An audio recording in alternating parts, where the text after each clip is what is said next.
Pessoal, bem-vindos ao nosso bate-papo paliativo. Eu sou Vitor Silva. Eu sou Iane Amorim. Somos médicos paliativistas, fazemos parte do grupo da Sofosmed e estamos aqui hoje para um papo descontraído, aberto e verdadeiro sobre o perfil dos pacientes de cuidados paliativos. Né? Dos médicos também, né? Dos médicos também.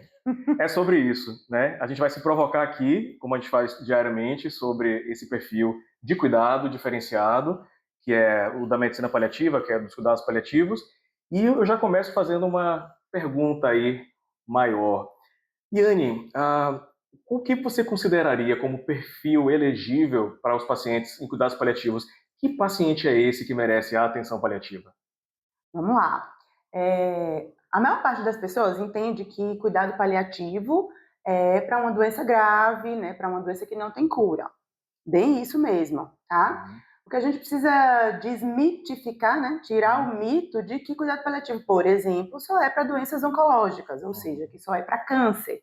Não, temos uma gama de doenças crônicas, incuráveis, que em algum momento, em alguma circunstância, tornam-se ameaçadoras da vida. E são essas patologias, né? Essas doenças. Puxando a sardinha para o meu lado, enquanto pneumologista, a gente tem uma gama de doenças. A própria doença pulmonar obstrutiva crônica, a fibrose pulmonar, doenças intersticiais, outras, sarcoidose. Então, muitas doenças, a própria tuberculose, se em quadros avançados que levem a comprometimento difuso do pulmão, pode ser considerada uma doença ameaçadora à vida, cabível de receber uma abordagem paliativa. Ou seja, com um grau de sofrimento variável, multidimensional, e aí entrando na abordagem multidimensional, quais são as oportunidades de cuidados, né? Que um paciente, por exemplo, pela pneumologia, candidato à atenção paliativa, poderia ter. Você poderia dar um exemplo?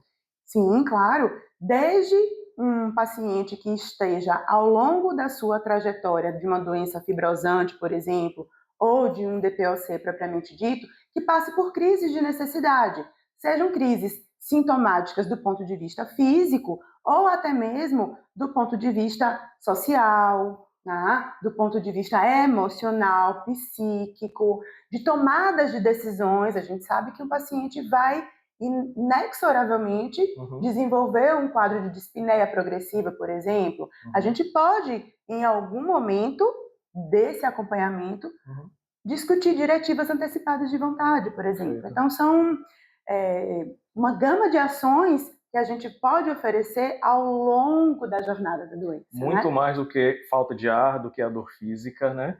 Porque o cuidado paliativo é isso, é ter um olhar ampliado sobre essas dimensões do cuidar mesmo, né? Bom, então, falando nisso, se é uma grande oportunidade de médicos aprenderem a como lidar, qual é o perfil de médicos que se espera que sejam aí, vamos dizer, sensibilizados pelos cuidados paliativos? O que você tem observado?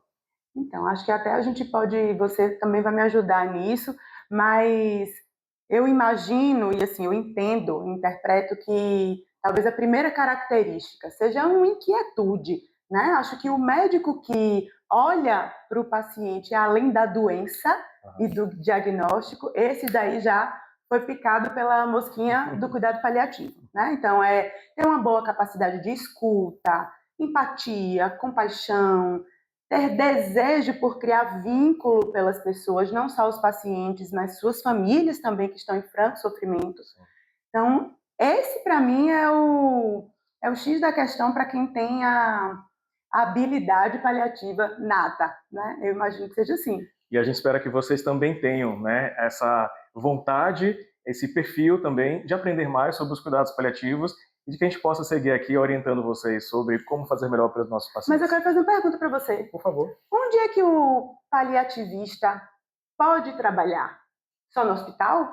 Conta aí um pouquinho. Em todos os cantos, na verdade. O ser paliativo, o ser paliativista, ele vai fazer suas ações em todas as unidades de cuidado, falando em saúde. Então, o médico paliativista pode trabalhar a domicílio, com as ações junto a comunidades compassivas e com a equipe não médica também. Né?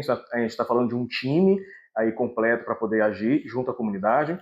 Ele pode trabalhar no hospital, enquanto um ser hospitalista, seja para ações de interconsulta, pareceres técnicos, seja em uma unidade de internação para cuidados paliativos, seja no hospice, uma unidade especializada num perfil de pacientes que têm sintomas agudos e muitas vezes para fim de vida também.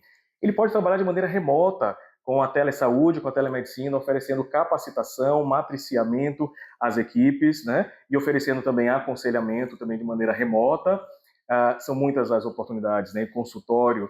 Eu, particularmente, tenho uma expertise de 10 anos de consultório de cuidados paliativos, que foi de uma construção, né? Fizemos parte disso juntos. Nós trazemos a equipe aí como um todo, e a gente foi aprendendo como é importante ter o vínculo do paciente lá atrás, porque, de novo, não se fala sobre morte, né? Se fala sobre a vida, ainda que seja uma vida próxima do seu fim. Então, ao longo da jornada de acompanhamento dos cuidados paliativos, esse paciente pode vir para o consultório do médico paliativista por controle de sintomas, por um diagnóstico de difícil compreensão inicialmente, onde a gente vai precisar do especialista, né? Claro, acolhimento emocional, ações que são de um planejamento futuro, inclusive financeiro. Então, isso não é só médico, a gente vai tentar envolver outros profissionais. Crise de necessidade, muito comum com pacientes pneumopatas, cardiopatas, e também aqueles pacientes oncológicos que fazem, né, crise de toxicidade de tratamento. Então, a gente vai estar presente em todas essas instâncias. E também no fim da vida.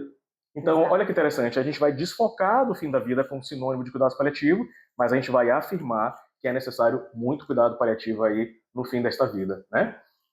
Quando a gente faz essa provocação um para o outro, Yane, de acordo com a sua experiência, o que o médico que pretende fazer uma formação de cuidados paliativos não pode deixar de saber? Primeira coisa, é essencial, que ele tem que ter realmente uma formação técnica, especializada. Tá? Não adianta a gente pensar que fazer cuidado paliativo simplesmente é você falar baixinho, pegar na mão e ser fofo. Não, a gente precisa ter conhecimento técnico, é importante saber lidar com drogas que você vai precisar fazer uso em momentos específicos, tá? É importantíssimo você dominar técnicas de comunicação, como você lidar, né, com comunicação difícil, né, com notícias complexas, com mediação de conflitos. É importantíssimo ter conhecimento bioético, tá? É importante também, acima de tudo, se olhar, ter seu autocuidado, porque para você lidar com o sofrimento alheio, é preciso você estar em plenas condições para ajudar essas pessoas e, acima de tudo, entender que o seu papel está inserido numa equipe multidisciplinar. Perfeito. Basicamente isso. Bom, eu assino embaixo, né? E trago também que para que a gente possa mudar essa cultura, uma vez de que o conhecimento é transgeracional, de que a gente possa utilizar da educação como ser transformador. E só assim a gente vai ter uma geração de médicos aí mais sensíveis, aptos tecnicamente, fazendo o melhor cuidado paliativo possível, né? E é por isso que a gente está aqui, né? É por isso que a gente está aqui oferecendo para vocês, via SofosMed, a melhor informação possível para que a gente possa crescer junto. Tá bom? Então, obrigada, amigo. Obrigado pelo papo paliativo, que venham muitos outros, né, para o nosso bate-papo paliativo. Um abraço. Aproveitem.